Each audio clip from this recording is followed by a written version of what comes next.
Hi, friends. Hi, Mr. guys. Sanford here, Miss Ullrey. We're going to Ullrey. record this video for you so you have something to look back on. But today we're creating a density column where we're going to take 5 mystery liquids and we're going to put them in layers based on their density.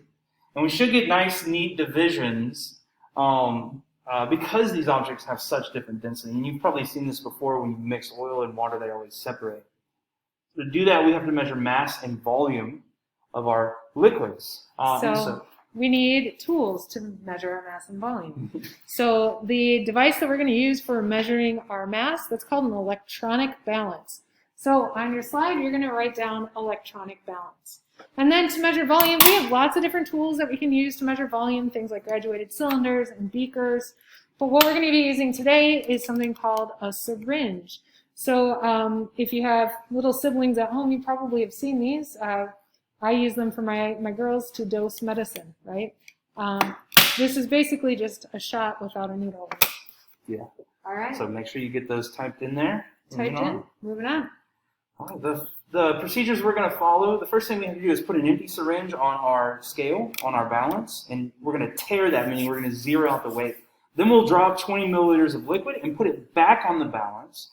And since it took out the weight of the syringe, it's going to tell us the mass of our liquid only. We'll use those numbers, mass and volume, to calculate density. We'll repeat it for all 5 liquids, and then we'll figure out the order that we're going to use in our density column. Okay, so we're going to do our first liquid. So the first thing that we're going to do is we're going to put that syringe right there. We're going to hit tear so that it zeroes out. What it's doing is it's going to subtract the mass of the syringe, so we get just the syringe. Then the next thing we're going to do is we're going to take our green liquid. So our very first one that we're going to do is green liquid. I'm going to put the syringe right in there, and I'm going to pull the stopper back until we have 20 milliliters. Okay, so we're going to do that till we have 20 milliliters. We can see that there's 20 in there. And I'm going to put this on the scale, and we're going to put our recordings in our table. Right? So we have a volume of 20 milliliters, and the mass that our scale gave us was 20.01 grams. So we're going to enter that into our calculator. So Mr. Sanford, what are we going to put into our density calculation? So in our density calculation, mass is always going to go on top. That's our measured mass. Let me scoot down because of the glare here, friends. Density equals 20.01 grams. And we're going to always divide that by the volume, which we measured, or we drew up 20 milliliters, 20.0 milliliters. And we're going to type that into our calculator as a division problem. 20.01 divided by 20 comes out to 1.00 grams per milliliter.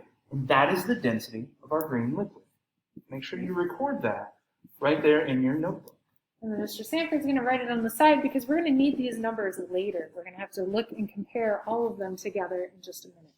So he wrote them off to the side. You can see them. They're right over there.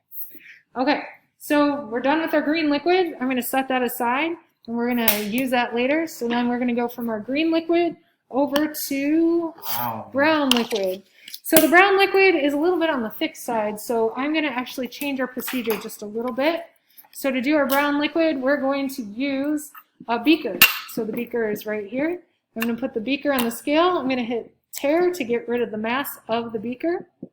So that's gone, and then I'm going to pour into it 20 milliliters.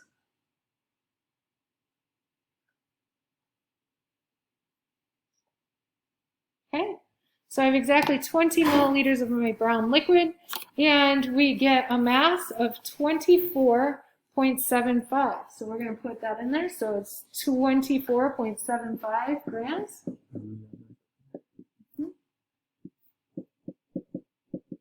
So now we need to calculate our density using the formula. Density equals mass divided by volume. Our mass, 24.75, divided by our volume, 20.0, and we get 1.24 grams per milliliter for our brown liquid. Okay, so Mr. Sanford's going to record that over to the side. You need to put these into your notes. Okay. So now we're done with our brown liquid. We are going now to our blue liquid, is our next liquid that we're going to do. So again, just the same procedure as before. So here's our electronic balance. We're going to take our blue liquid this time. And I'm going to grab our syringe. I'm going to put the syringe on the scale. And I'm going to hit this button called tare. So it gets rid of the mass of the syringe. Okay, so it's going to subtract that out for us. Then, let me try again. It didn't get to 0. There we go. So I'm going to pick it up. I'm going to get 20 milliliters of my blue liquid in there. Easier said than done.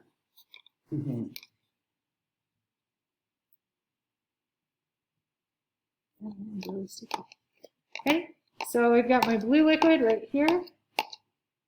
Okay, I'm going to wipe it off because it's gross. Okay, so I've got 20 mils. I'm going to put that on the scale. And the mass is going to come out to 21.2 grams. So 21.2 grams. All right, let's look back at the whiteboard. So we're going to go back up to the whiteboard for our next calculation. And you'll see the calculations are very similar every single time. We're going to do our mass. Mass divided by volume. Divided by our volume. Comes out to 1.06 grams per milliliter. Okay. So make sure you get those notes copied. I'm going to write it down over here. And we're going to move on to the next color liquid, which is red. All right, so we're going to do our red liquid next. So I'm going to move the blue aside. Here's my red liquid right here. I'm going to do the same procedure. I'm going to grab my syringe. I'm going to hit tare to get rid of that mass and makes it 0. So it's going to subtract for me the mass of the syringe. I'm going to put that into my red liquid. I'm going to pull the syringe back. Okay. And in my syringe, I've got 20 milliliters. So I pulled that back to get my 20 milliliters. I'm going to put that onto the scale. And that weighs 14.50 grams. I'm going to set that aside with all my other materials for later. Right? So Mr. Sanford is putting that up on the board, and we're going to do our density calculation again. So he's put his mass on top, which is 14.5, put the volume on the bottom, which is 20 milliliters. 14.5 divided by 20 gives us 0.72 grams per milliliter. Okay? 3. Oh, 0.73. I rounded wrong. You rounded wrong. Uh-oh. So you got that one, and he's going to put that along the side. And then we have just one more liquid to do, and that liquid is our yellow liquid. Okay? So we're going to put this down here. And we're going to put our syringe on the scale. We're going to subtract out the mass. Mr. Sanford is getting the notes up there.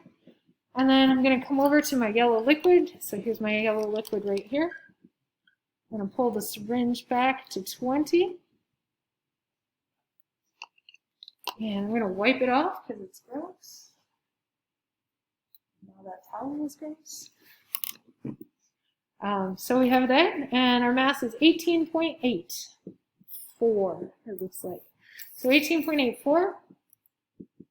Now we have all 5 of our materials measured. And so here's the last one that you're going to put into your notes. So density equals mass over volume. So our mass is 18.84. Our volume was 20 milliliters.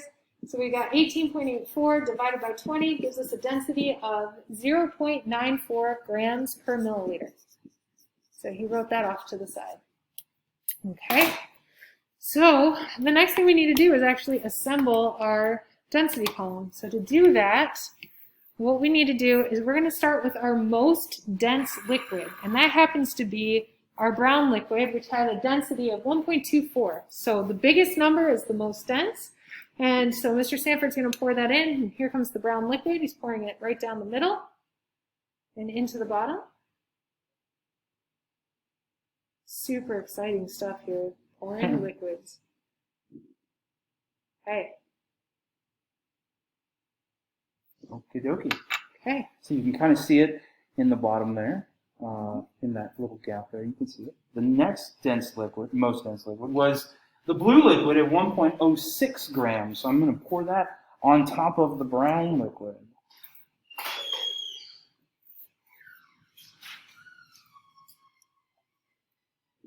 So I'm going to pour the blue on top of the brown nice and slowly.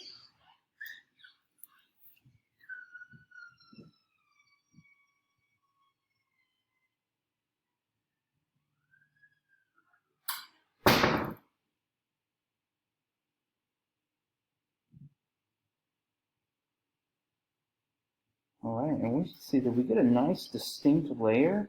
There's a good division. Oh no, some got on the side. It's okay. So we have our next layer right there. Next was the green layer, which had a density of 1.00. So this one's really running, so I'm going to pour it down the side. Come on, buddy.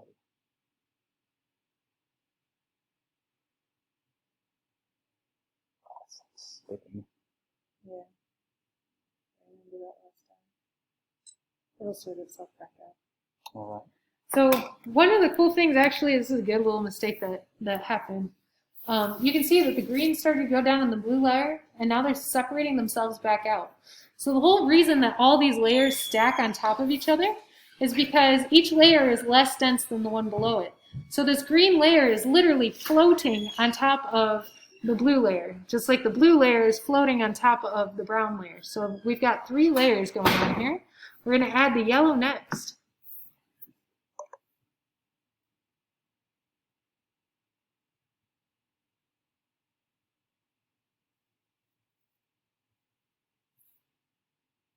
All right, we get a good, nice, solid division on this one too. The density is less, and so it is floating on top of the green liquid. And then our last liquid was the red, which we have here. I'm going to go ahead and add that. We said this was the least dense liquid, and so it should float on top of everything else.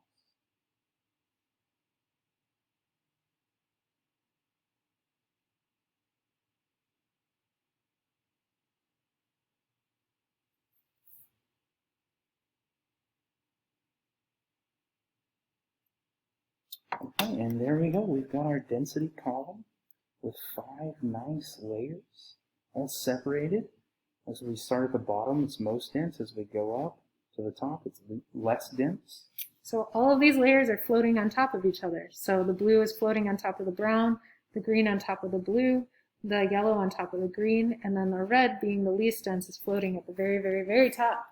So we have our layers. That is what's known as a density column.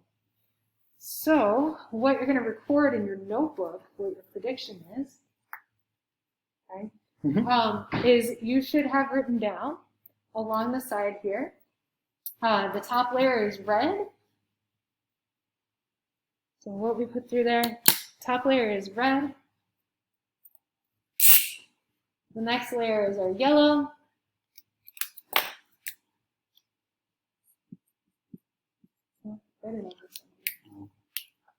So yellow, because then you can see it on the next slide. And then after the yellow is our green layer. Thank you.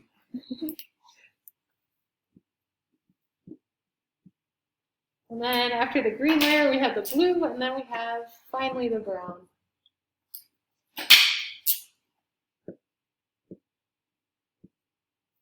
Okay, so this is the order of our density column. We have the most dense at the bottom.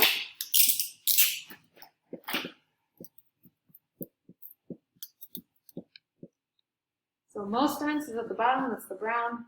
Least dense at the top.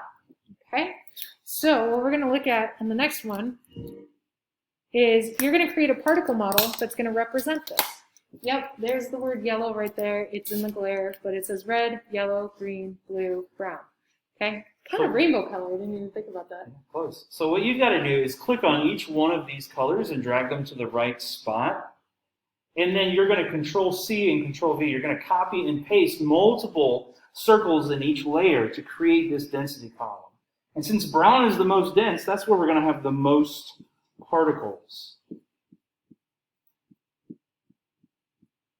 So there should be a large number of particles, and they should be packed in there real close together.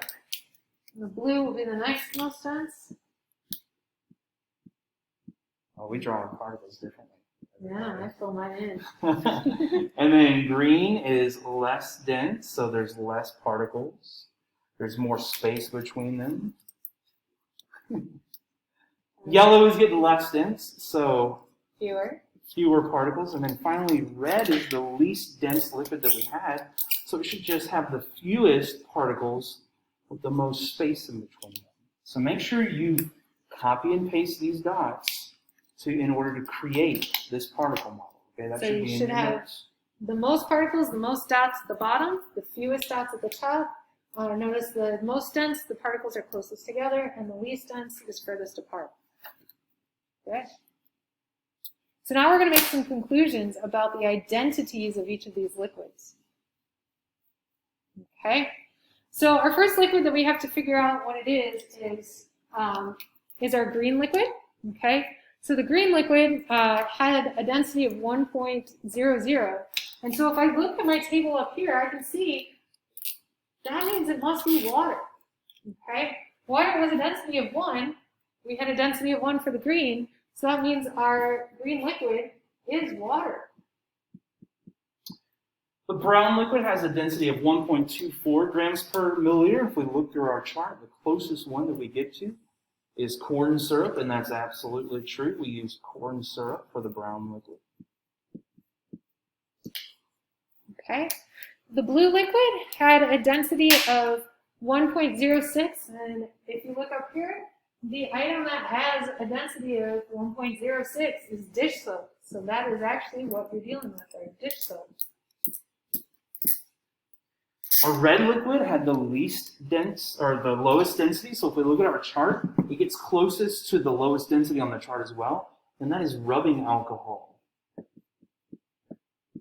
Okay, and then finally, yellow had a density of 9.4, and the one that's closest to that, 0.94, and the one that's closest to that is going to be vegetable oil. So the identity of your yellow liquid is vegetable oil.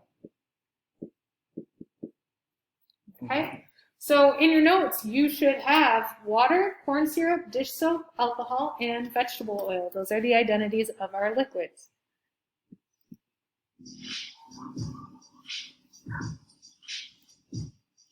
Nice little segue. There we go. So justification. Provide a justification for why the liquid on the bottom of the density column has the highest density value. Okay. So again, we know that things that are less dense, float, and things that are more dense. So the densest thing is going to be at the bottom because it would have sank through all of the different layers. So since the brown liquid has the highest density, which was 1.24, it also has the greatest number of particles per volume, and therefore it's the most dense and sinks to the bottom. You were asked to calculate percent error, so we have to practice making sure we understand what measured value and accepted value are. This question refers specifically to the yellow liquid, the vegetable oil. And we're told the accepted density is 0.92 grams per milliliter. We calculated 0.94 grams per milliliter. So when we do this problem, our measured value is 0.94. That came from the experiment, minus the accepted, which we're told is 0.92. The whole thing is divided, and I'll try and scoot over so we get out of the glare, by 0.92. Notice these are the same values, and then we multiply by 100. Now let's not mess up the order of operations. Remember, we need to subtract first, hit enter, divide, and hit enter, and then finally multiply and hit enter. Miss Ullrey's doing that on a calculator for us. What do we get, Miss Ullrey? Double check. It's 94 minus 0.92 divided by 0.92 times 100 gives us 2.17% error. Okay? So now at the 3-point level for this learning target, you need to be able to explain where that error may have come from. So this happens to be a positive percent error. So the first thing we're going to say is the percent error was positive, which means the density was greater than what we expected it to be. So the percent error was positive.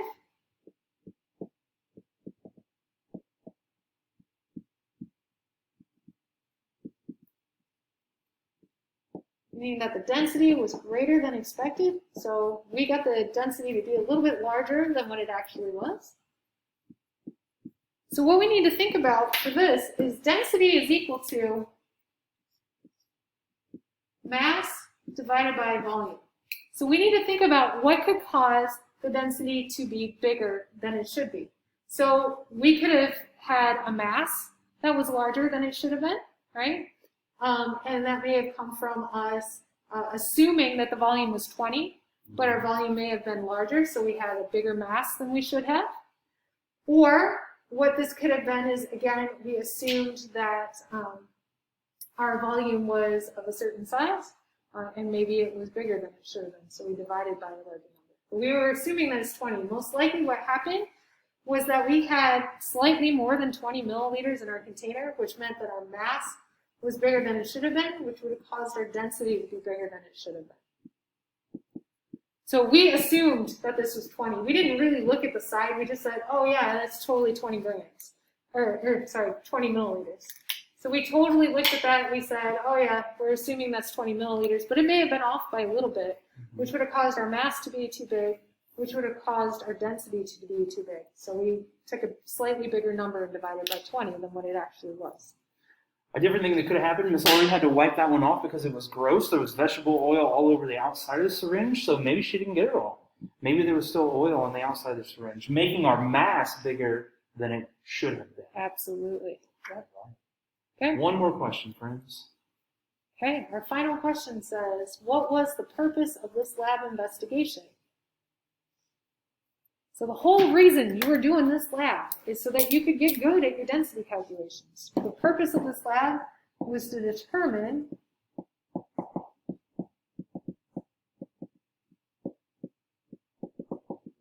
the density of our mystery liquids so we could figure out their identity.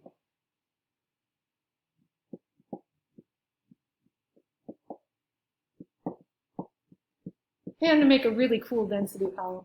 Right. And to prove that less dense liquids will float on top of more dense liquids. So our whole purpose today, we were trying to determine the density of a bunch of mystery liquids so we can figure out their identity, as well as prove that less dense liquids will float on top of more dense liquids and create this density column. So that is our lab. Here's our density column one last time. See it? Its beautifulness. All right. Peace. Have a wonderful weekend. Bye, guys. Bye, guys.